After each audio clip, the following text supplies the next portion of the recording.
Les ribosomes sont indispensables à la synthèse des protéines. Mais qu'est-ce qu'un ribosome et comment est-il fabriqué? Donc ici, j'ai représenté une cellule. Vous connaissez la membrane plasmique, l'enveloppe nucléaire, et cette zone délimitée ici, c'est le nucléole. L'ADN est localisé dans le noyau. Certaines zones de cet ADN sont même dans le nucléole. La première étape pour fabriquer un ribosome, c'est la transcription des ARN ribosomiques.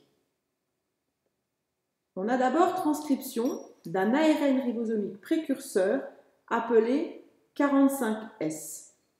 Cet ARN ribosomique précurseur va être maturé, il va subir un clivage en ARN ribosomique 18S, 28S et 5,8S.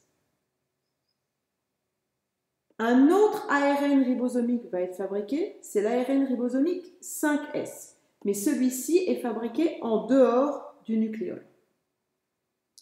L'ARN ribosomique 18S va être empaqueté dans un sac protéique